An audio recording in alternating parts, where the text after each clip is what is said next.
Good evening, everyone. Can go? Yes, okay. Jordacha, Rafaelacha, dear Father Ken, respected priests, sisters, and my dear friends.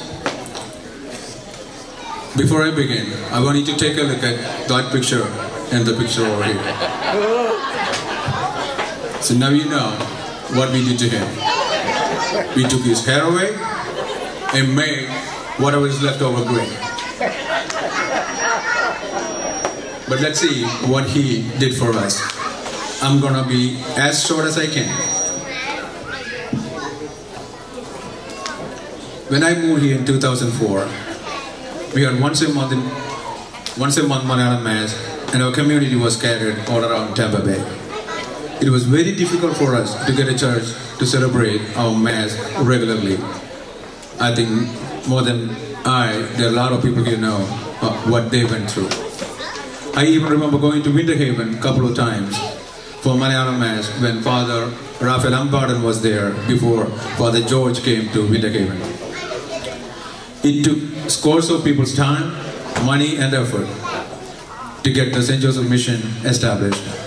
In 2007, our request to His Excellency Mar Angadiya was for a young, energetic priest with a job. Since our financials didn't allow us to support a priest, full-time priest, completely, Father George accepted the challenge gladly and took charge of our community in April 2008. We never looked back. The mission was established in May 2008. We moved to Mary Heppo Christians for regular Mass and CCD a couple of months later. Like Father George, most of the community quickly realized that our growth is hindered unless we have our own place. And many people can tell you a lot of stories what we went through in Mary Heppo Christians. I'm not minimizing the help they did to us, but still, it was a lot to manage. Achanan and many of us know how hard it was.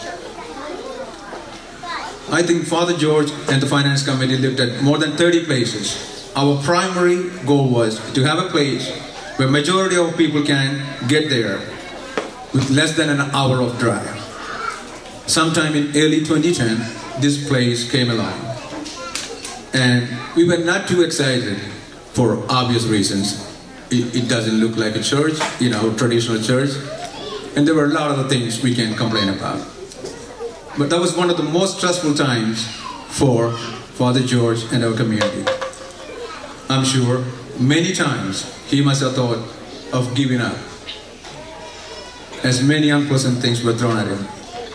However, Father George never gave up. He had faith in us. He knew we will come around.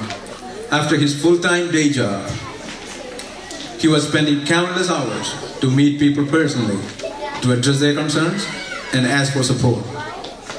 I think it's his wit and ability to convince individuals were the reasons for the success we had with this community. In 2010 August, we bought this place and moved here a couple of months later. The whole community, from toddlers to elders, were working together to clear the land, paint the church, etc. Father George was always there, working hand in hand with everyone. And finally, our mission was elevated to a parish in May 2011. That was one of the proudest moments for Tampa Bay Syro Malabar Catholics. Even though many individuals played key roles in the establishment of our church, without Father George's unparalleled leadership and unique way of getting things done, I don't think we would have been here today. We do owe a lot to Father George for building this community as we see and enjoy today.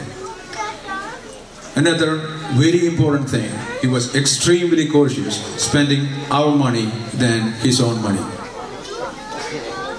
He always thinks, we said twice, he thinks 10 times before spending $1.